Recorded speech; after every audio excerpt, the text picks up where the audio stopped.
Quelle que soit ta prison, quelle que soit ta douleur, quelle que soit ta situation, Dieu fera. L'Alliance des évangélistes et ses invités vous propose désormais un nouveau rendez-vous avec la parole de Dieu sur KMT Télévision. Voilà, alors je vous dis un grand bonjour là où vous vous trouvez, que Dieu vous bénisse en ce matin. Et nous sommes toujours, c'est avec beaucoup de joie, avec beaucoup de bonheur que nous allons passer ce moment avec vous. Alors je rappelle mon nom c'est Marie-Luce et le prénom c'est Charles Hibert. Et aujourd'hui, je ne suis pas seul, je suis avec mon binôme qui vous dira un bonjour et puis lui, il va se présenter aussi. Oui, bonjour à tous ceux qui nous écoutent. Et bonjour à ces messieurs, ces mesdames de la Guyane, de la Guadeloupe, de la Martinique, et puis tous ceux qui prendront après cette émission sur Internet. Que le Seigneur vous bénisse. Donc nous sommes aujourd'hui là, venus pour partager la parole de Dieu avec vous. Donc je rappelle que je suis le frère Marius. Voilà, mais que Dieu vous bénisse. Voilà, alors ce matin, nous voudrions partager avec vous le psaume 123. Je sais qu'il y a beaucoup de ceux qui connaissent le psaume 23 du moins, et nous allons partager, nous allons retirer quelques points dans ce psaume. Alors le psaume 23, le verset 1 à 6, je vais lire, il nous dit que « L'Éternel est mon berger, je ne manquerai de rien, il me fait reposer dans de verts pâturages. Il me dirige près des eaux paisibles, il restaure mon âme, il me conduit dans les sentiers de la justice à cause de son nom. Quand je marche dans la vallée de l'ombre de la mort, je ne crains aucun mal car tu es avec moi. Ta houlette et ton bâton me rassurent. Tu dresses devant moi une table en face de mes adversaires. Tu oins d'huile ma tête et ma coupe déborde. Oui, le bonheur et la grâce m'accompagneront tous les jours de ma vie et j'habiterai dans la maison de l'Éternel jusqu'à la fin de mes jours. Alors, c'est le psaume, c'est un psaume que David a écrit et nous voyons dans ce psaume que David lui-même était un berger. En tant que berger, il savait s'occuper du moins de ses brebis, il savait reconnaître les besoins des brebis et lui, il prenait un grand plaisir pour pouvoir rassurer les brebis. Mais maintenant là, qu'est-ce qu'il va faire? Il va reconnaître que l'Éternel lui-même est son berger. C'est pourquoi il dit que l'Éternel est mon berger. Alors, comment on est quoi considérer ça? Parce que David a dit que comment on est que l'Éternel vini est berger David. Amen. L'Éternel est mon berger. David considère que l'Éternel est son berger parce que David, ayant vécu avec Dieu, je rappelle que David, si on lit bien l'histoire de David, on verra que David était le dernier de la famille, le dernier fils d'Isaïe. Et David était un homme il a eu, je pourrais dire, un grand parcours avec Dieu. Parce que David, sa relation avec Dieu a commencé depuis très jeune, très jeune. Et David était un homme qui connaissait Dieu parce que David était berger, lui-même berger. Il était lui-même berger.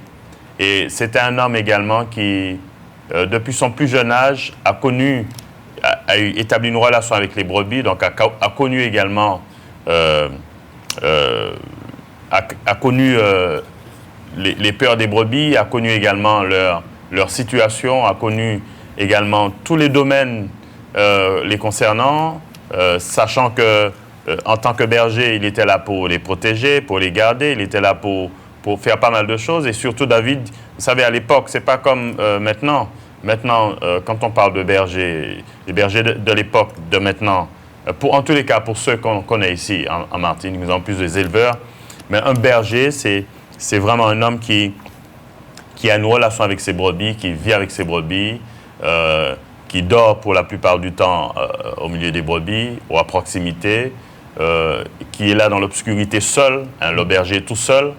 Le berger est dans l'obscurité. Vous savez, quand vous êtes dans l'obscurité, vous voyez le firmament. Je ne sais pas si ça vous est déjà arrivé, quand vous allez surtout en forêt, dans les parties découvertes, où il n'y a pas de lumière à proximité. Lorsque vous regardez le ciel, vous voyez les étoiles. Hein? Donc, David, c'était un homme qui a vécu tout ça. Et David, en tant qu'homme, avec la relation qu'il avait avec ses brebis, David pouvait identifier Dieu comme étant également un berger, parce que lui, ce qu'il apportait comme soin à ses brebis, il estimait que Dieu également apportait ces mêmes soins aux personnes qui le connaissaient, et particulièrement pour lui.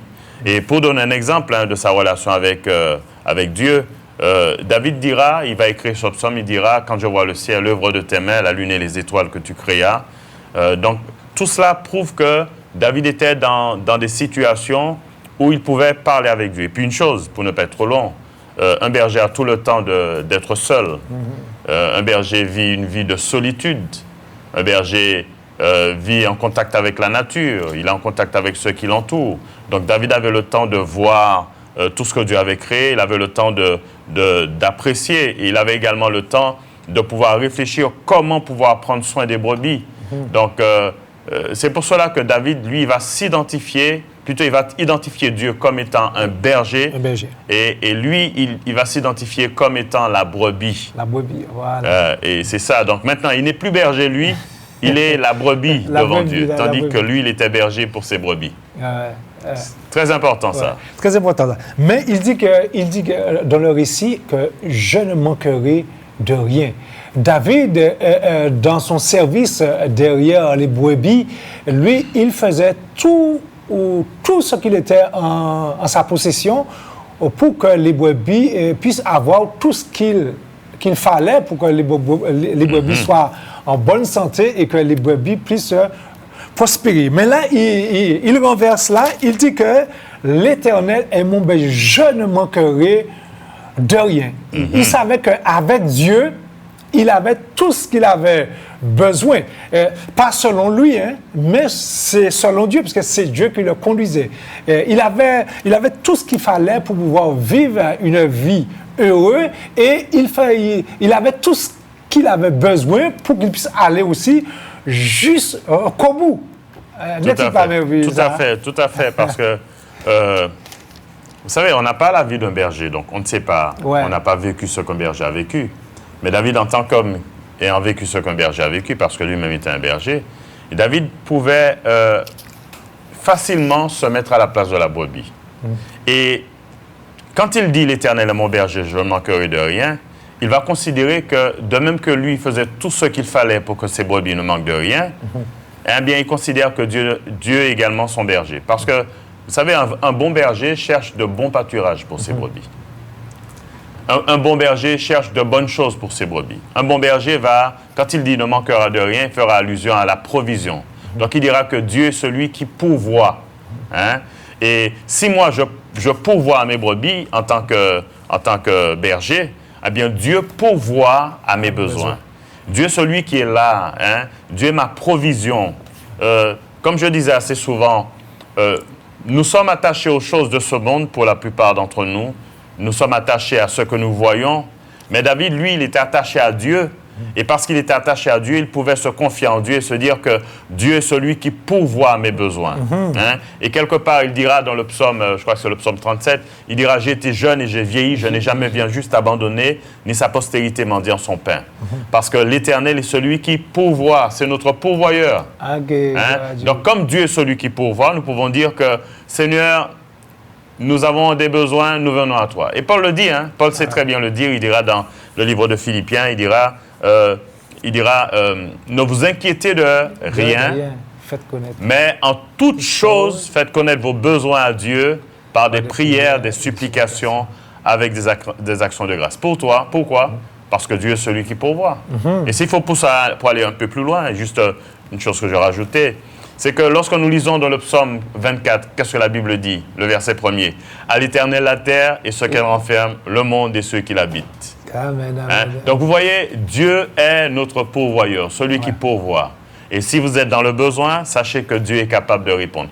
Mais pour cela, il doit être votre berger. Voilà. Absolument. Et, oui, mais lorsque nous voyons qu'il dit que l'Éternel est mon berger, je ne manquerai de rien. Là, nous voyons aussi, c'est une promesse. Hein.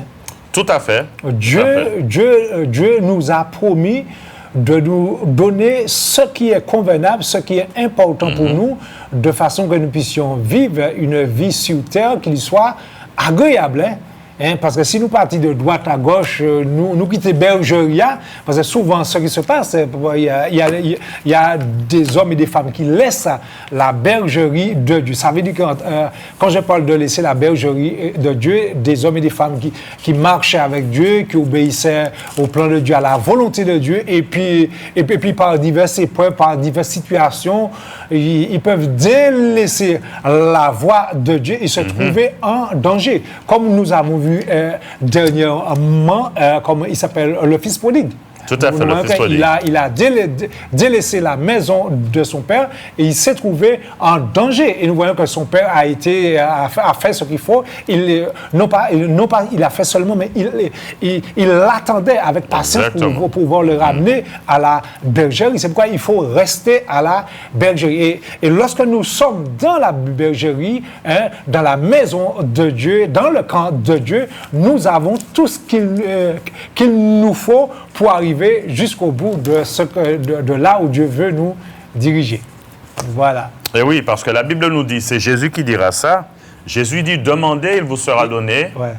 Cherchez, vous trouverez. Frappez, on vous ouvrira. Jésus va dire également que Dieu est un Père pour nous. Lorsque nous arrivons dans le livre de Matthieu, chapitre 6, hein, Seigneur dira que Dieu, il est notre Père. Quand il va décrire un peu, il va décrire pour ce qui concerne le manger, le boire, le vêtement, tout cela, Jésus dira que ne vous inquiétez pas de ces choses-là, car votre Père céleste sait que vous en avez besoin. Je vais lire ce texte-là avec vous.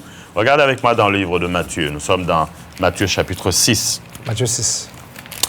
Nous allons jusque dans le verset pour bien des exemples. Hein. Nul ne peut servir de maître. Il va commencer dans le verset 24, il dira « Nul ne peut servir de maître, car ou il haïra l'un et aimera l'autre, ou il s'attachera à l'un et méprisera l'autre. Vous ne pouvez servir Dieu et Mammon. » Donc il parle de l'argent. L'argent, pourquoi Jésus parle de l'argent là? Parce que Jésus savait à l'époque, et ça c'est ce qui se passe aujourd'hui, que les hommes se focalisent sur l'argent. Les gens se focalisent sur l'argent. Quelqu'un se dit que si je n'ai pas d'argent, je ne peux rien faire. Jésus va démentir cela. Jésus va dire que vous ne pouvez servir Dieu et Mammon. Vous ne pouvez pas vous focaliser sur l'argent pour dire que c'est l'argent qui va répondre à vos besoins. Donc Jésus s'adresse à ces disciples-là. Et Jésus va dire que non, enlevez vos regards sur l'argent, certes qui peut vous permettre d'acheter, mais je vais vous inviter à faire beaucoup plus que ça. Si Dieu est votre Père, vous ne manquerez de rien. Et maintenant, Jésus va discourir, il va parler, il va dire, après avoir dit ça dans le verset 24, il dira dans le verset 25, c'est pourquoi, hein? Le c'est pourquoi qui va se référer à ce que j'ai dit précédemment, hein, nul ne peut servir deux maîtres à la fois, c'est pourquoi ne vous inquiétez de rien, hein, ne vous inquiétez pas de votre vie, de ce que vous mangerez, ni de votre cœur, de votre corps, de quoi vous serez vêtus. La vie n'est-elle pas plus que la nourriture, le corps plus que le vêtement? Regardez les oiseaux du ciel, ils ne sèment ni ne moissonnent, hein? Ils n'amassent rien dans le grenier, et votre Père céleste les nourrit. Ne valez-vous pas beaucoup plus qu'eux? Hein? Il va continuer en disant, qui de vous qui par ses inquiétudes peut ajouter une coudée à la durée de sa vie? Et pourquoi vous inquiétez au sujet du vêtement, considéré comme croissent les lys des champs, qui ne travaillent ni ne filent? Cependant, je vous le dis, Salomon, même dans toute sa gloire, n'a pas été vêtu comme l'un d'eux. Si Dieu revêt ainsi l'herbe des champs qui existe aujourd'hui et qui demain est jetée au four, ne vous vêtera-t-il pas, à plus forte raison, gens de peu de foi? Ne vous inquiétez pas, donc pas, et ne dites pas que mangerons-nous, que boirons-nous, de quoi serons-nous vêtus? Car ces choses, ce sont les païens qui les cherchent. Votre Père céleste sait que vous en avez besoin. Donc, Jésus va dire là à ses disciples-là, ce n'est pas l'argent dont vous avez besoin. Vous avez besoin d'avoir une vraie relation avec le Papa qui possède l'or et l'argent. Il possède toutes choses. Et c'est pour cela que notre but ce matin, aujourd'hui, c'est de vous amener à vous attacher à Dieu, pas aux choses. Notez bien que David a dit, « L'Éternel est mon berger, je ne manquerai de rien. » Pourquoi? Parce que à l'Éternel, la terre. Oui. Tout lui appartient. Tu vois, il sait, David sait que Dieu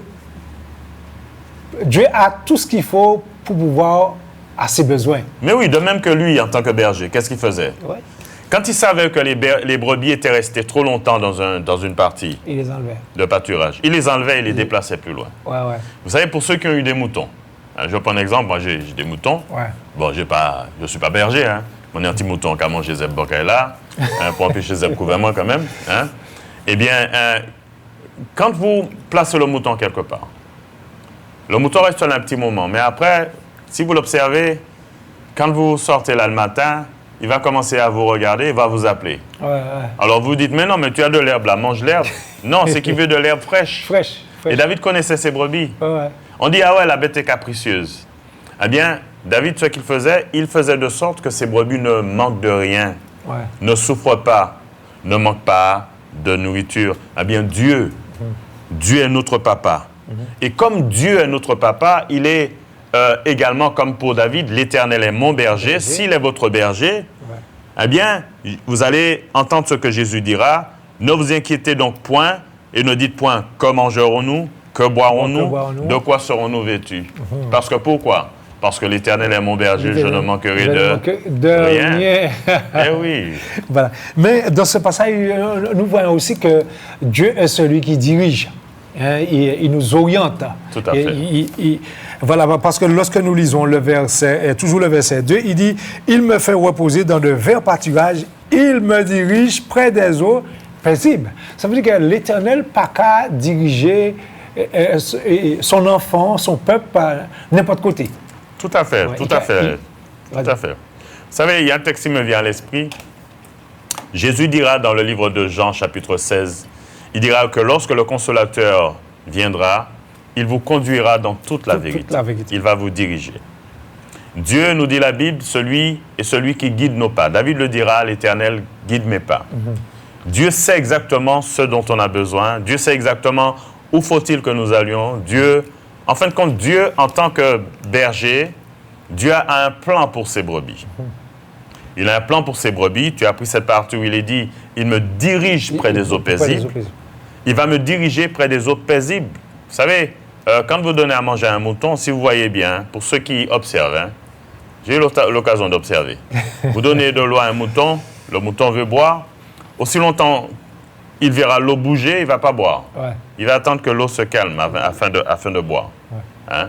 Et parce que tout ça nous rappelle quoi? Ça nous rappelle la tranquillité. Ça nous rappelle la paix. D'ailleurs, il le dira avant, il me dirige, il dira, juste avant cela, le texte qu'on a lu tout à l'heure, il me fait reposer. Donc, on voit bien deux choses. Donc, il apporte le repos et quand il me dirige, il va me diriger toujours dans un lieu de repos vers des eaux paisibles. Et le repos est quelque chose qui est nécessaire parce que la paix, quand on n'a pas la paix de l'esprit, on n'a pas la paix, on est troublé, on n'est pas en santé. D'ailleurs, ce même David qui a écrit ce psaume 23, dans le psaume 91, dira l'Éternel, il dira celui qui demeure à l'abri du Très-Haut repose à l'ombre du Tout-Puissant. Il dira, il me fait reposer à l'ombre du Tout-Puissant. Et il me dirige, non seulement il est mon guide, mais il n'est pas simplement mon guide, mais il est mon guide parce que le repos a commencé précédemment. Il me fait reposer. Et maintenant, il va me diriger toujours vers un lieu de repos, vers des eaux paisibles encore. Hein? Parce que je crois que Dieu veut que nous soyons en paix. Je crois que Dieu veut, monsieur, madame, vous qui nous regardez ce matin, que Dieu veut que vous puissiez retrouver la paix. Certains d'entre vous êtes troublés à cause des choses que vous vivez. Vous êtes troublés à cause des difficultés. Ça peut être des difficultés au niveau de la famille, au niveau financier, au niveau de la santé, des difficultés au niveau de votre vie, tout simplement. Hein? Certaines personnes n'arrivent pas à dormir comme il faut. Certaines personnes vivent dans la dépression. Certaines personnes sont dans des situations depuis de nombreuses années, ne sont pas en paix. David nous rappelle que non seulement Dieu le fait reposer, mais Dieu va encore le diriger vers des eaux qui sont encore paisibles. Hein, c'est un repos qui ne finit pas.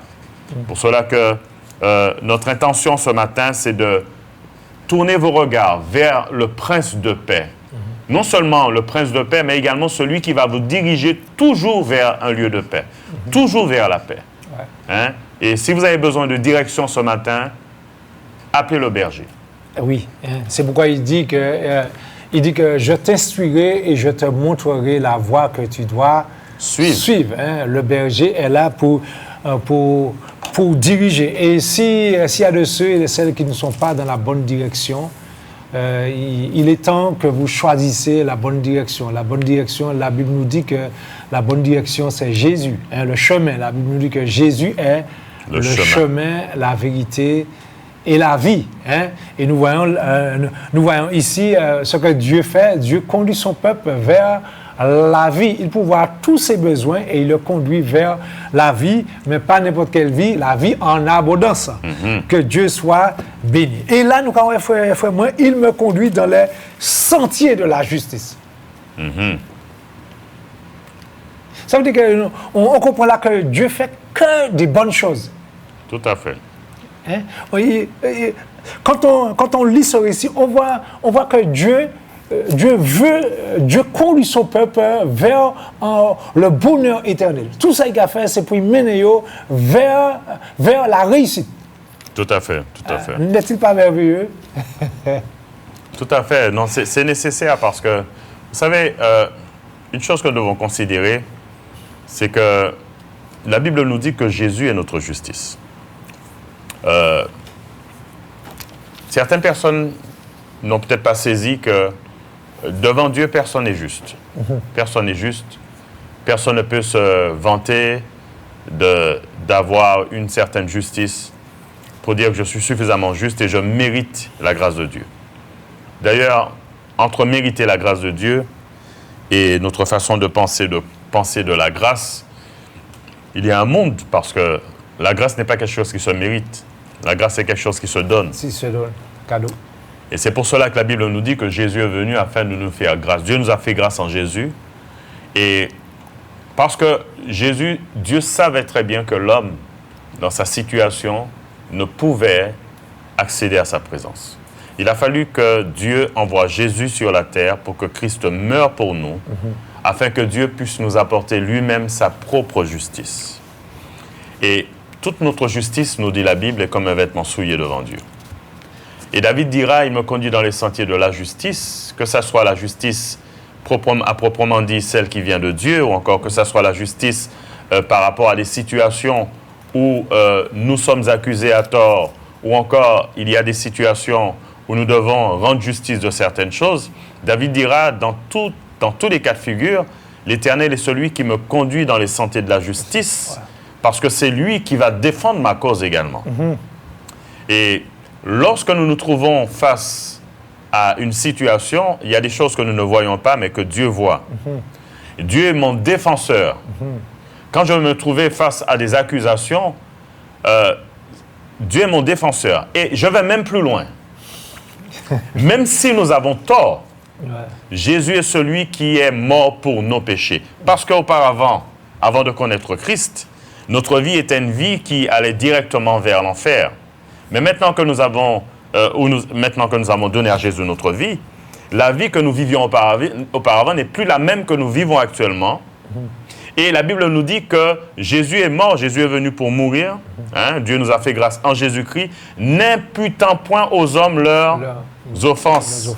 C'est-à-dire que Dieu, ce qu'il voit, c'est que même si l'homme a péché, même si sa situation est grave, même si la personne se dit, elle voit qu'elle est dans une situation que ce qu'elle a fait n'est pas une bonne chose, et je parle à des gens qui se sentent coupables de certaines actions, on n'est pas là pour rejeter qui que ce soit, pour cela que Dieu accepte tout le monde.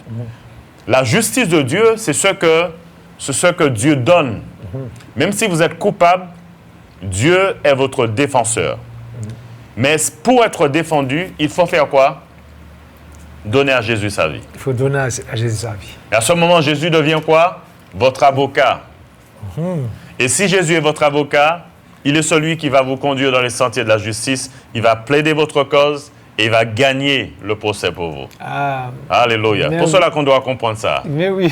Il va gagner. Et pour cela que des gens qui, peut-être depuis de nombreuses années, s'accusent, peut-être que certaines personnes... J'ai eu l'occasion de discuter avec des gens qui, après avoir commis certaines choses, des choses très, très laides quelquefois, ces gens ont décidé de se couper de la société.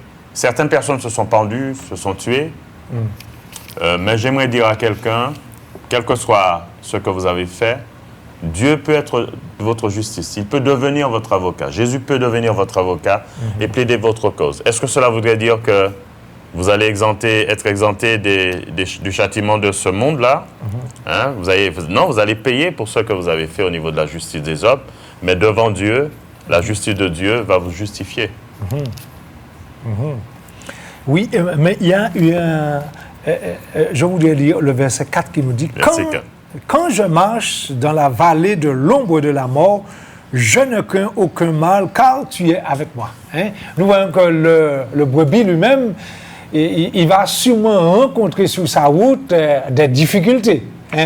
Tout à fait, tout à fait. Ouais, il n'est pas exempt de difficultés, il n'est pas exempt d'épreuves. Et là, il nous dit, quand je marche dans la vallée de l'ombre de la mort, je ne crains aucun mal, car tu es avec moi. Ça rappelle, même en disant des moments difficiles là, la présence de Dieu qui a rassuré nous. Le fait que Dieu est là, il n'y a pas qu'à craindre aucun mal, parce que la Bible nous dit que celui qui est avec nous est plus fort que celui qui est contre nous. Ça veut dire que déjà, même vis-à-vis de l'ennemi, il est déjà plus fort. Celui qui est avec Dieu est déjà vainqueur. C'est pourquoi Dieu nous a dit que nous sommes plus que vainqueurs. Mais, mon frère Maris, parfois, c'est difficile de pouvoir saisir ça. Tout à fait.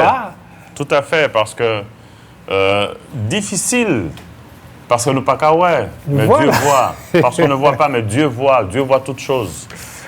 Et David, avec son expérience en tant que berger, David pouvait sentir les bêtes sauvages venir. Il pouvait savoir. Et c'est pour cela que la vie d'un berger, c'est une vie qui est très difficile. Je parle d'un vrai berger, une vie difficile, parce que ce berger doit veiller toute la nuit et afin de sauver ses brebis des loups. Et dans la région de David, David le raconte dans le livre de Samuel, quand il est allé sur le champ de bataille, quand Israël devait mener bataille contre les Philistins, il y avait Goliath, et David, quand il est arrivé, son père l'avait envoyé apporter des vivres à ses frères, et David dira, il va parler à Saül, il va parler également, donc quand il va s'adresser à Saül, Saül dira, il va dire, j'irai combattre ce Philistin. Et Saül lui a dit, mais non, mais tu n'es qu'un enfant. Tu n'es qu'un enfant. David disait, non, moi, je suis berger de mon père. Eh bien, quand je garde les brebis de mon père, quand un ours venait, un lion venait, je l'arrachais de la gueule, je frappais, je le tuais. Et Saül a dit que cet homme est un homme de guerre depuis sa jeunesse. David lui a démontré que moi, en tant que berger, je prends soin de mes brebis. Et quand un lion venait, je ne craignais pas le lion. Quand un ours venait, je ne craignais pas l'ours. Quand l'ours prenait la brebis, je l'arrachais de sa gueule. Et je frappais l'ours, je frappais le lion, je le tuais. Parce que David montrait sa supériorité sur l'animal en tant que berger. Et ce qu'il faisait, il protégeait. Donc, quand la brebis passait dans la vallée de l'ombre de la mort, David l'arrachait de sa gueule. Ça voulait dire que, est-ce que nous n'allons pas mourir pour autant? Non, nous allons mourir. Oui, tous. Même moi qui ai accepté Christ, je vais mourir un jour. Toi, tu vas mourir un jour. Oui, ça c'est sûr. Mais écoutez bien ce que David dit. David dit, quand je marche dans la vallée de l'ombre... De la mort. Pas la mort. De l'ombre. Pas la mort. David va se mettre, en tant que berger, va se mettre à la place de la brebis. Il dit, en tant que moi, brebis, quand je marche dans la vallée de l'ombre de la mort, je ne crains aucun mal, parce que David, étant attaché avec Dieu, savait très bien que la mort ne pouvait pas le toucher. Ne pouvait pas le toucher. Parce que la mort n'est pas une situation physique. Il y a des gens qui voient la mort simplement comme étant une situation physique, la cessation de la vie. Ouais. Hein? Les fonctions ne sont plus en activité. Il n'y a plus d'activité électrique au niveau du cerveau. L'individu est complètement mort. On se dit qu'il n'y a plus de vie. Quand on ne décèle plus d'activité électrique au niveau du cerveau, on se dit que la personne est complètement morte. Mais David va plus loin que ça. Vous savez pourquoi? David va démontrer dans ce texte-là, et il faut qu'il y ait des gens qui écoutent ça. David va démontrer dans ce texte que celui qui est en Dieu, celui qui a Dieu pour berger, ne peut pas être touché par la mort. Mais il ne parle pas de la mort physique, il parle de l'ange de la mort. Il parle de l'ange de la mort. Parce que la mort n'est pas qu'une situation physique, mais au-delà de cette situation physique, il y a l'ange de la mort qui vient chercher la personne. Qui vient chercher, ouais. Pour cela que Jésus pouvait dire, quand il parlait lors de la résurrection de Lazare, il pouvait dire « Quiconque vit et croit en moi ne mourra jamais. » Ne mourra jamais. Ouais. Il a dit que celui qui croit en moi ne verra point la mort. Ouais. C'est-à-dire, ça ne voudrait pas dire que la personne ne va pas mourir physiquement, parce que les gens qui écoutaient Jésus à l'époque, même Lazare qui l'a ressuscité est mort après. Mais Jésus va démontrer, comme David l'a démontré, que la mort est un être spirituel. Et que ceux qui sont en Jésus-Christ ne verront point la mort. C'est-à-dire, l'être spirituel ne va pas les toucher. Ces gens vont arriver à une situation physique où leur corps va cesser de vivre. Ouais. Mais l'ange de la mort n'a aucun pouvoir sur le chrétien. L'ange de la mort n'a aucun pouvoir sur ceux qui ont Dieu pour berger. Et c'est pour cela que Jésus dira que celui qui croit en moi, celui qui croit en moi ne verra point la mort. Quiconque vit et croit en moi ne verra point la mort. Et c'est pour cela que Jésus, quand il est mort, il est ressuscité. Mais avant de ressusciter, la Bible nous dit que Jésus a pris les clés de la mort et du séjour des morts. Ouais. Donc, il fait, mon frère, lorsqu'une personne accepte l'Évangile, cette personne ne verra jamais l'ange de la mort. Cette personne verra l'ombre. Mais comme nous avons la vie en Jésus-Christ, eh bien, cette vie en Jésus-Christ, nous dit la Bible, nous fait vivre même au-delà de la mort. Faut ça belle. Ah oui, mais même de ce verset nous montre aussi la présence de Dieu. Il dit car tu es avec moi. Tout à fait. Car tu es avec moi. Même la présence de Dieu. Ah, mais c'est bien formidable. Il y a un truc, pendant que tu dis ça là, lorsque nous lisons dans le livre de Romains, l'apôtre Paul va discourir sur l'esprit, va parler de la relation, va parler du fait d'être enfant de Dieu. Et Paul va dire que si l'esprit de celui qui a ressuscité Christ habite votre corps mortel, celui qui a ressuscité Christ redonnera la vie à votre corps mortel par son esprit qui habite en vous. Pourquoi? Parce que si l'esprit de Dieu est en nous, ce même esprit qui a ressuscité Christ habite en nous, nous qui avons ressuscité. Oui. Pour cela que il y a un texte qui nous dit, c'est l'apôtre qui nous dit ça, il nous dit qu'il parle du mystère qui est grand, ce mystère est grand. Il dit Christ en vous, l'espérance de la gloire. Regardez bien, le Saint-Esprit nous habite, le Fils nous habite et le Père nous habite. Ça voudrait dire que David disait que l'Éternel est avec moi à l'époque de David, mais maintenant nous pouvons dire, bon Dieu avec nous. Dieu n'est pas simplement avec nous, mais Dieu est en nous. En nous. C'est pourquoi la parole de celui qui est en Christ est une nouvelle créature. Les choses anciennes sont passées, voici toutes choses sont devenues nouvelles. Hein? Donc la mort, c'est juste un passage pour le chrétien. La mort physique, c'est un passage. Mais le chrétien ne verra jamais l'être spirituel qui est la mort. Voilà. Cet être qui vient chercher les gens et les placer là où il faut. Seulement ceux qui n'ont pas de Dieu pour berger. Voilà. C'est formidable ça. Mais là, en verset 5, il nous dit que tu dresses devant moi une table en face de mes adversaires, tu induis ma tête et ma coupe d'épaule. Alors, il nous dit, tu dresses devant moi une table. Est-ce que ta table est vide? Non, pas du tout. Pas du tout. Et remarquez bien, il va parler en face de mes adversaires pour bien comprendre comment dire ça, le sens de cette table-là. Hein? Ouais. Sur cette table, il y a tout. Il y a les provisions de Dieu, il y a ce que Dieu est capable de faire pour nous. Ouais. Et sur cette table également, il y a ce que l'adversaire met.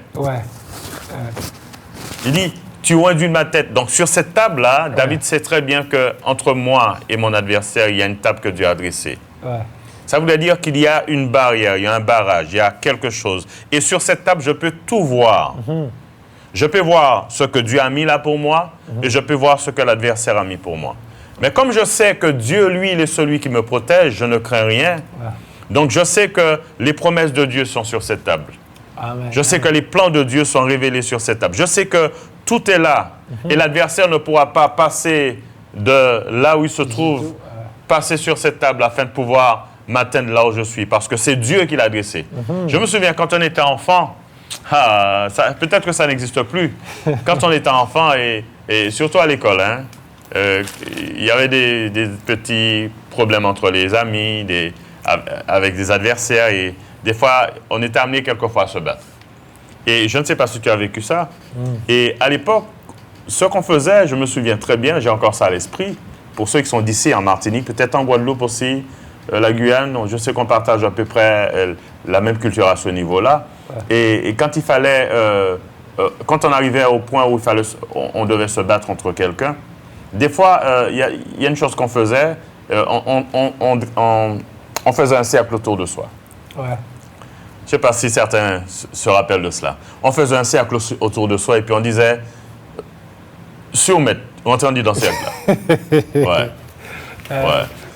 Si tu penses pouvoir me vaincre, eh bien rentre dans ce cercle-là. Ouais. Et tout cela pour dire qu'on a dressé une limite. Ouais. Parce qu'on considère que le cercle dans lequel on se trouve, c'est notre domaine, notre champ. Et j'aimerais dire à quelqu'un, si Dieu dresse devant toi une table en face de tes adversaires, sache bien que l'adversaire ne peut rien te faire. Voilà. Parce que c'est Dieu qui a dressé cette table. L'adversaire ne peut rien te faire. Par contre, regarde sur cette table, tu verras toutes les promesses de Dieu pour toi. Tu verras les choses de Dieu pour toi. Tu verras que Dieu t'a promis des choses et Dieu ne te laissera jamais tomber. Ouais. Si tu regardes bien, les choses que tu cherches par ailleurs, sur cette table se trouvent ces choses-là, parce que c'est Dieu qui l'a dressé. C'est pas moi, hein? Ouais. C'est Dieu qui l'a dressé. Dieu l'a dressé pour que tu puisses te rendre compte que toutes les choses que tu lis dans la parole de Dieu doivent être évidentes dans ta vie. Ça doit se voir. Pour cela que la Bible ne doit pas être placée sur son chevet, ouvert sur le chevet dans un texte, comme certaines personnes le font. Ouais. Vous savez, les gens ouvrent la Bible sur le chevet pour être protégés. Non, la Bible doit être ouverte dans notre cœur. Et quand tu vas te trouver face à l'adversaire, cette table est dressée devant toi, Dieu va te montrer, eh bien, les choses que tu as lues vont remonter dans ton cœur. Je ne craindrai rien car tu es avec moi.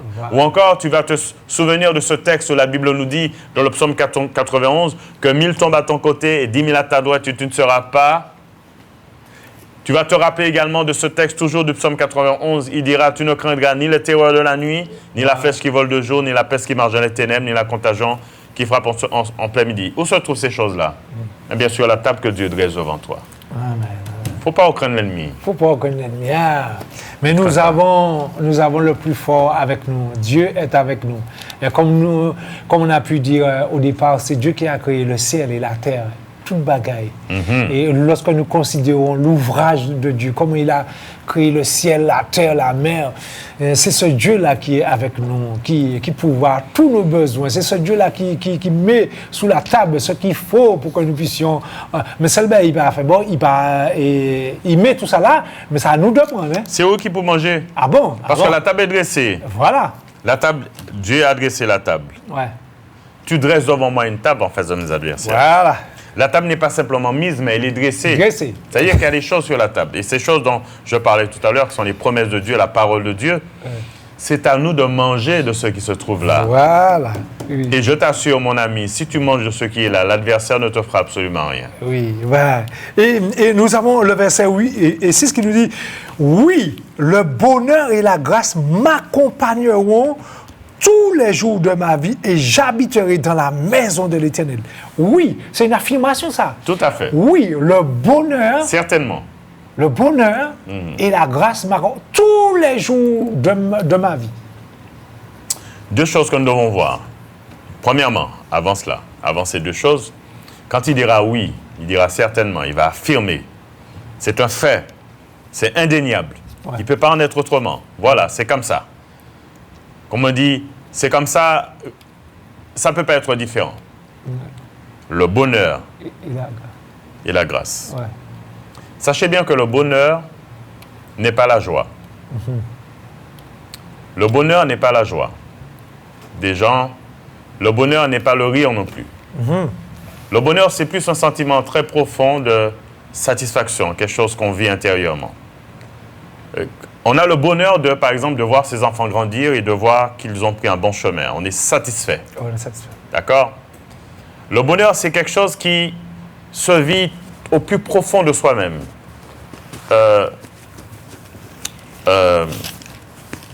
Pour un peu, je ne vais pas trop rentrer dans trop de détails un peu scientifiques à ce niveau-là, mais quand on va parler de la joie, on va parler, il y a deux hormones qui ne produisent pas les mêmes choses. Lorsqu'une personne est dans la joie, cette personne, son cerveau va produire ce qu'on appelle de la dopamine. Ça va amener la personne dans un état d'excitation. Et plus la personne va produire de la joie, plus elle va produire de la dopamine, donc un état d'excitation. Mais quand une personne sera satisfaite de son travail, elle va vivre dans le bonheur, son cerveau va produire ce qu'on appelle de l'endorphine, qui est une hormone qui n'a rien à voir avec la dopamine. Lorsque la dopamine est produite en excès, en grande quantité, quand elle est produite en excès, ce qui va se passer, c'est que l'individu va manquer de sensibilité à la dopamine. C'est-à-dire qu'au niveau de son cerveau, les cellules vont se désensibiliser et la personne aura besoin de plus pour produire encore de la dopamine. Je ne sais pas si vous me suivez. Mais une personne qui est satisfaite, elle va produire de l'endorphine qui n'agresse pas nos cellules et qui, au contraire, va amener la personne dans un état de bien-être. Et David va dire que le bonheur et la grâce, ce bonheur va m'accompagner tous les jours de ma vie. Tous les jours de ma vie, je serai satisfait d'eux. Il y a des gens qui ont de l'argent et ne sont pas satisfaits, ne vivent pas dans le bonheur. Pour cela que j'ai voulu un peu expliquer les choses comme ça. Là. La différence entre le bonheur et la joie, la dopamine également, l'endorphine. Lorsqu'une personne vit dans le bonheur, cette personne, elle est satisfaite, cette personne va vivre en bonne santé. C'est quelque chose qui va... En plus, son corps va se réparer si elle vit vraiment dans le bonheur. Mais une personne qui vit, qui dépend de la dopamine, eh bien, elle va vouloir de plus d'argent pour pouvoir être satisfaite. Elle aura besoin de plus de plaisir pour être satisfaite. Pour cela que la Bible nous dit que dans les derniers temps, les gens vont aimer les plaisirs plus que Dieu. Parce que l'homme va toujours courir après les plaisirs, après la joie, après ces choses-là. Pourquoi je dis cela? Parce que nous sommes maintenant dans une société où les gens veulent se satisfaire eux-mêmes. On veut arriver à un niveau de satisfaction, mais en produisant de la dopamine, au paquet jamais arrivé. Pour bien comprendre ce que j'explique. Je prends l'exemple d'une personne, par exemple, qui va se droguer. La personne va prendre un petit joint, ça va lui faire du bien. Mais après, ce ne sera pas un seul petit qu'il faudrait qu'elle prenne. Il faudrait qu'elle prenne 2, 3, 4, 5, 6, augmenter la dose pour produire les mêmes effets. Mais lorsque vous êtes satisfait, lorsque vous êtes dans le bonheur, vous n'avez pas besoin de produire quoi que ce soit. Parce que c'est un état. Le bonheur, c'est un état. Et dans notre monde, la plupart des gens ne vivent pas le bonheur. Et le bonheur se trouve en Dieu. David le dira, le bonheur m'accompagnera. Le bonheur et la joie. Le bonheur est plutôt la grâce. Le bonheur, pourquoi? Parce que si Dieu est celui qui pourvoit, tu ne cherches pas l'argent, donc tu ne vas pas chercher à te satisfaire de l'argent. Si Dieu est celui qui te satisfait, tu ne vas pas trouver ton plaisir, trouver une satisfaction dans les choses physiques de ce monde-là. Tu vas trouver ta satisfaction en Dieu. Et dernièrement encore, pourquoi il dit la grâce? C'est parce que Dieu est celui qui apporte la grâce. Dieu est celui qui apporte la grâce. La grâce de Dieu sera toujours là envers toi. Pourquoi, frère, mon frère? Parce que des fois, nous, quand on commet des erreurs, on a besoin de la grâce de Dieu pour nous soutenir. Toujours. On a besoin de la grâce de Dieu pour nous rappeler que Dieu est un Père. Et je termine avec ce texte de David qui dira dans le psaume 103, il lit psaume 23, mais c'est 103, il dira que comme un Père a compassion de ses enfants, l'Éternel a compassion de ceux qui le craignent. Il sait que nous sommes poussière. Il ne nous traite pas selon nos péchés, il ne nous punit pas selon nos iniquités. Autant les cieux sont éloignés au-dessus de la terre, autant il éloigne de nous nos transgressions. Autant l'Orient est éloigné de l'Occident. Vous savez, David va expliquer ça pour dire qu'on a besoin de la grâce de Dieu. On a besoin de deux choses, de vivre une satisfaction dans notre vie, et on a besoin de la grâce de Dieu parce que nous sommes des mortels. On a besoin que Dieu nous fasse grâce en toutes choses. Sans pas grâce, nous y est, frère. Ah, c'est formidable. Et là, nous pouvons voir aussi que Dieu est suffisant pour nous. Tout à fait. Dieu est suffisant parce qu'il nous dit tous les jours de ma vie, j'habiterai dans la maison de l'Éternel. Ça veut dire que Dieu est suffisant. Le véritable Dieu, parce qu'il y a des gens qui prennent un pied bois pour Dieu, qui prennent un oiseau pour Dieu, qui prennent l'autre pour Dieu, madame pour Dieu. Mais nous parlons là du véritable Dieu, le Créateur de Dieu. Ça veut dire que Dieu est suffisant. Tout à fait. Suffisant pour l'être humain, pour apporter à l'être humain ce dont il a besoin pour vivre le bonheur sur la terre. Ça c'est formidable. Mais oui. Parce que je parlais de satisfaction tout à l'heure. Quand Dieu est suffisant, c'est que Dieu est celui qui pourvoit vraiment aux désirs les plus profonds. On doit distinguer dans la vie de l'individu deux types de désirs. Des désirs qui sont futiles, des désirs qui n'amènent à rien, des désirs qui vont amener l'individu à toujours errer. Ce sont des désirs qui vont l'amener à produire de la dopamine, l'hormone du plaisir. Chercher le plaisir à tout prix. Et aujourd'hui, beaucoup de personnes n'arrivent pas à faire la différence entre le plaisir et le bonheur, la satisfaction. On se dit, oui, je prends du plaisir pour me satisfaire. Mais est-ce que cela apporte le bonheur dans ta vie? Parce que tu seras obligé de recommencer pour maintenir un niveau d'excitation pour te sentir bien. Mais David, lui, l'Éternel était celui qui le comblait. Si ce que tu fais ne te comble pas, tu as besoin de recommencer à chaque fois les mêmes choses, c'est que tu n'as pas atteint encore ce niveau de bonheur qui se trouve en Dieu. Parce que Dieu est celui qui apporte la satisfaction. Dieu est celui qui apporte tout ce qu'il faut. Et quand David dit ces deux choses m'accompagneront tous les jours de ma vie et j'habiterai dans la maison de l'Éternel jusqu'à la fin de mes jours. Donc, il va parler non seulement de ce que l'Éternel lui apporte, mais il va parler également du lieu là où Dieu le place. J'habiterai dans la maison de l'Éternel jusqu'à la fin de mes jours. Ça voudrait dire que, mon ami, ce n'est pas l'argent besoin. Hein? Tu as besoin de Dieu. Tu as besoin de Dieu. Ce n'est pas d'argent dont tu as besoin. Ce n'est pas des plaisirs dont tu as besoin, mais tu as besoin de Dieu pour te combler. Parce que sache bien que la Bible nous dit que Dieu est celui qui apporte le bonheur dans la vie de l'homme. Et je me souviens de cet homme qui disait, il s'appelle Augustin, il faisait partie enfin, cet homme disait à l'époque que l'homme ne trouve son plaisir qu'en Dieu seul. L'homme ne trouve son plaisir qu'en Dieu seul. Il y en a un autre qui a dit qu'il y a dans l'homme une forme qui a la forme de Dieu, et qui ne peut être remplie que par Dieu seul. Ça voudrait dire que peu importe ce que nous allons mettre dans cette forme-là, nous ne pourrons jamais être satisfaits. La vraie satisfaction se trouve lorsque l'homme a rencontré son Seigneur. Il a rencontré celui qui satisfait réellement, c'est-à-dire Jésus-Christ. Jésus-Christ de Nazareth. Jésus nous met en contact avec le Père, c'est lui le médiateur entre lui et le Père, celui qui est notre grand sacrificateur. Et c'est pour cela que lorsque l'homme accepte Christ dans sa vie, eh bien, le Seigneur le satisfait. Parce qu'il n'est plus dans la recherche du plaisir, il n'est plus dans ce désir de recherche du plaisir, mais il est dans ce désir profond qui apporte le bonheur.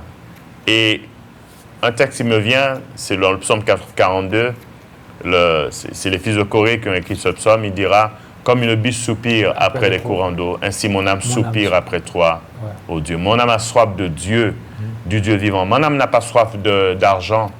Mon âme n'a pas soif de manger. Mon âme n'a pas soif de sexe. Mon âme n'a pas soif de plaisir de ce monde. Mon âme a soif de Dieu. Parce que c'est seul Dieu qui peut satisfaire mon âme. Voilà. Personne d'autre. Et c'est cette pensée-là qui me revient. C'est la nourriture de l'âme, c'est bon Dieu même qui a tout à fait. C'est mon Dieu nous qui a mangé. C'est manger nous qui a mangé. Parce qu'il y a des personnes, il y a un ici qui nous parle de ça aussi. Hein. Parce qu'il y avait un homme qui... Dans le livre de Luc. Qui disait qu'il avait tout ce qu'il... Il était grand, et goigné, il était fait d'autres bagages, mais il dit, il fait comme toutes ces bagages assez nourriture, n'ami. Et le texte nous dit que Moïse a dit insensé. Non, la nourriture de notre âme, c'est bon Dieu lui-même. Et monsieur, madame, c'est un bonheur de connaître Jésus. C'est un bonheur d'accepter Jésus dans son cœur comme son sauveur personnel. Et la parole de Dieu nous dit, venez à moi. Aujourd'hui, Dieu te dit encore ce matin, venez à moi.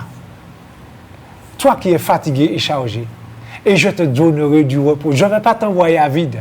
Tout à fait. Parce que sous la table dressée, il y a quelque chose pour toi. Le bonheur se trouve sous la table dressée. Viens chercher le bonheur. Et Jésus se laisse trouver par celui qui le cherche. Et nous savons, la Bible nous dit que celui qui cherche Dieu, de tout son cœur, le trouvera. Même si parfois il tombe dans l'erreur, il fait des bagailles qui ne sont pas bons, etc., il fait des bagailles. Mais le fait qu'il a cherché bon Dieu de toute chose là, il a trouvé bon Dieu. Tôt ou tard, bon Dieu a révélé qu'il y a lui. Dieu veut te révéler à toi. Dieu veut changer ta vie. Mais est-ce que tu veux laisser Jésus entrer? Laisse Jésus entrer et tu auras le bonheur éternel. Tu auras ce trésor. Non seulement le bonheur sur terre, mais tu l'auras éternellement, puisque le bonheur se commence sous la terre et ça va jusque dans l'éternité. Dieu t'aime. Et oui, et Dieu veut te satisfaire. Voilà. Il veut vraiment te satisfaire. Pour que tu ne sois pas semblable à cet homme, cet insensé, dans le livre de Luc. Ouais, voilà. C'est Luc chapitre 12. Oui. Écoutez bien ce que la Bible dit. Je vais juste lire ce récit pour bien comprendre.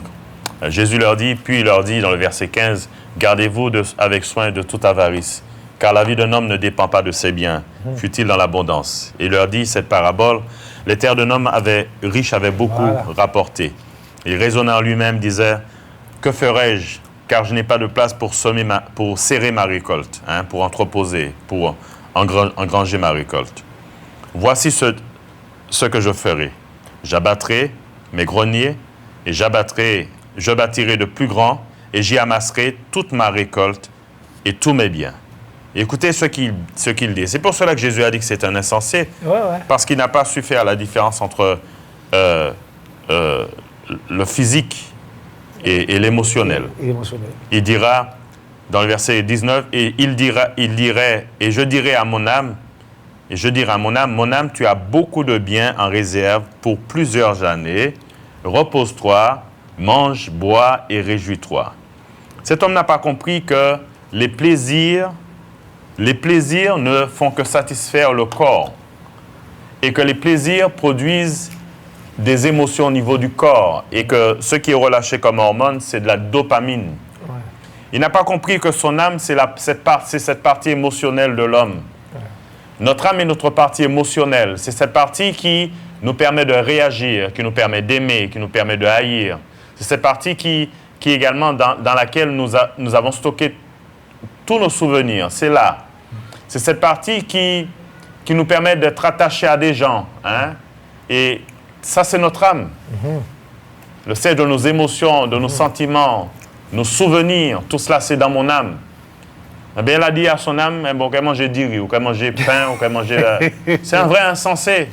C'est que l'homme est tombé dans une telle folie, n'arrive plus à faire la différence entre son physique, qui a besoin de nourriture physique, et de sa partie émotionnelle, qui a besoin de choses beaucoup plus abstraites, qui a besoin d'une tranquillité, qui a besoin de repos, qui a besoin de paix. Ça, c'est l'âme. L'âme a besoin de ça. L'âme se nourrit de ces choses-là. Tandis que l'esprit se nourrit exclusivement de la présence de Dieu, parce que notre esprit est spirituel. Et notre âme a besoin de Dieu. Je l'ai dit tout à l'heure, le psaume 42. Mon âme a soif de Dieu, du Dieu vivant. Et cet homme dit à son âme, camarade, nous n'y a assez l'argent pour nous vivre. On a suffisamment de nourriture. Et écoutez ce qu'il dit. Il dira, messieurs, il dit qu'il y a encore des gens qui parlent ainsi. Il dira, tu as beaucoup de biens, tu as beaucoup de biens en réserve pour plusieurs années. Repose-toi, mange, bois et réjouis-toi. Mais Dieu lui dit, insensé, moun fou, insensé, cette nuit même, ton âme te sera redemandée. Tu n'arrives pas à faire la différence entre ces choses-là? Eh bien, je vais te redemander ton âme. Et ce que tu as préparé, pour qui cela sera-t-il? Ne courons pas après les plaisirs. Courons après la satisfaction qui vient de Dieu. courant après ce bonheur et cette grâce. On a besoin du bonheur, la satisfaction qui vient de Dieu. Dieu veut te satisfaire. Et on a besoin de sa grâce parce que nous avons besoin d'être pardonnés dans notre vie. Nous avons besoin d'être soutenus. Dieu connaît nos faiblesses. On a besoin d'être soutenus en tant qu'homme. D'ailleurs, l'apôtre Jean dira, ce texte qui me revient également dans Jean chapitre 2, 1 Jean chapitre 2, si nous avons péché, nous avons un avocat auprès du Père. Jésus intercède pour nous. Ne dis pas que tu n'es pas comme Dieu le veut. Il y a des gens avec qui j'ai discuté, ils m'ont dit, je vais accepter l'évangile quand je vais pouvoir m'arranger. Dis, ah non, j'ai fait trop de choses, ce que j'ai fait trop laid. Dieu ne va pas m'accepter. J'aimerais te dire que Dieu veut te donner le bonheur. Et pour cela, Dieu vient avec le bonheur et la grâce. Et la grâce. Et il peut le faire pour toi. Tout à fait. Voilà, c'est pourquoi en conclusion d'après tout ce que nous avons dit là, nous retournons au premier verset qui dit « Je ne manquerai de rien. » Au départ, nous voyons qu'il a dit que l'Éternel est mon berger, je ne manquerai de rien. Il a détaillé toutes les parties de notre vie où Dieu intervient pour pouvoir à nos besoins, mais à la fin, nous redirons que je ne manquerai de rien. Oui, parce que j'ai le bonheur et la grâce. Mais oui. Qui m'accompagnent tous les jours de ma vie. Tous les jours de ma vie, ça va besoin. Besoin de rien. Je suis satisfait et je le pardonne de Dieu en permanence. Béni soit la Dieu. Grâce de Dieu. Je rappelle que la grâce ne se mérite pas. Ouais. C'est un don. La grâce ne se mérite pas. C'est un don. La grâce est quelque chose qui se donne. Ouais. Et Dieu nous a fait grâce en Jésus-Christ. Et tous les jours, Dieu fait grâce à des hommes. Oui. Dieu m'a fait grâce, Dieu a fait grâce à mon frère. Ouais. Pour cela que Dieu veut te faire grâce également, mon ami. Ouais. Dieu sait tes souffrances, il connaît ta situation, il sait également ton égarement, il sait également ta poursuite du plaisir en pensant pouvoir te satisfaire. Dieu voudrait te dire ce matin, non, tu ne peux être satisfait que par ma présence.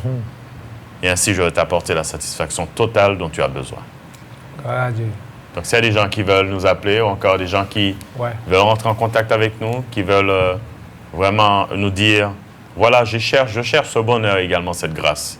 Je voudrais vraiment que Dieu se manifeste en moi et je voudrais être satisfait de ma vie. Je ne suis pas satisfait de la vie que je mène. Alors, vous pouvez nous contacter. Je crois que vous pouvez nous appeler si on a encore le temps. Hein, on a encore 5 minutes. 5 minutes. Vous pouvez nous appeler. Hein, on va prier avec vous. Si le fond va vous aider. De même que nous avons été aidés, des gens nous ont entourés, nous ont soutenus, nous ont accompagnés, jusqu'à ce que nous fassions mettre notre bonhomme de chemin. Nous allons pouvoir faire cela également. On a un appel? Oui. Oui. Allô, bonjour. Bonjour. Oui, bonjour. On vous écoute? Oui, je m'appelle Roland. C'est mon appel de la pierre. Alors, je voudrais bien que le pasteur prie pour moi, s'il vous plaît. Parce que je suis devenu handicapé, mes deux jambes sont bloquées là. Je n'arrive pas à marcher, je suis couché tout le temps sous le dos. Puis j'ai mal au dos.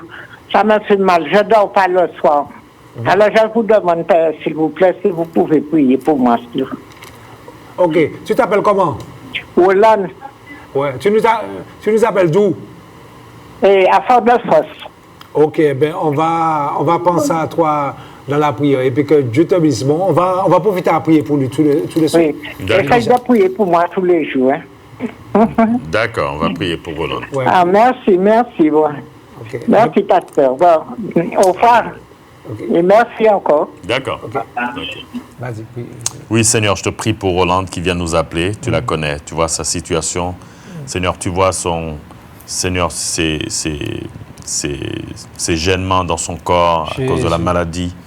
Mais nous savons, Seigneur, que tu nous as donné autorité sur la maladie. Pour cela que dans le nom de Jésus, nous prenons autorité sur cette maladie. Au nom de Jésus. Et nous chassons toute maladie de son corps maintenant dans le nom de Jésus. Nous ordonnons que tout mot disparaisse dans le nom de Jésus. Et ce qui cause ce trouble en elle, Seigneur, cesse maintenant dans le nom de Jésus, afin qu'elle soit rétablie, restaurée dans sa santé. Nous l'ordonnons, nous le disons, nous le déclarons dans le nom de Jésus, qu'il en soit ainsi. Amen. Amen, amen, amen, amen. Il y a quelqu'un d'autre, non?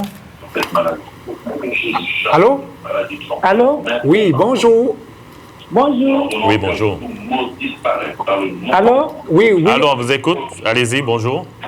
Allô? Allô, oui, on vous écoute. Allô, on Oui, vous écoute. On vous écoute. c'est Madame Allez-y. Chouna. J'habite à Fort-de-France. Oui. Vous appelez de Fort-de-France. Vous appelez comment? J'habite à Fort-de-France, Châteaubœuf. Vous appelez comment? Oui, et priez pour moi, s'il vous plaît, à ma famille. Oui. Vous appelez comment? Chouna. Suna. Oui, on prie pourquoi pour vous? Est-ce que vous connaissez le Seigneur Jésus déjà? Oui, D'accord. oui. Ouais, quelle est la raison pour laquelle nous devons prier pour vous? Priez pour la famille. La famille, d'accord. Oui. D'accord. On va prier pour vous, Suna. OK. L'Éternel, notre Dieu, nous te prions pour la famille Souna qui a besoin de ta grâce. C'est toi qui nous dis dans ta parole, faites connaître vos besoins à Dieu par des prières et des supplications. Tu connais cette famille, Seigneur. Nous te demandons une grâce particulière envers cette famille. Au nom de Jésus. Et que ta gloire se manifeste puissamment, ô Dieu, dans le nom de Jésus. Amen. Amen. Gloire à Dieu. Que Dieu soit béni.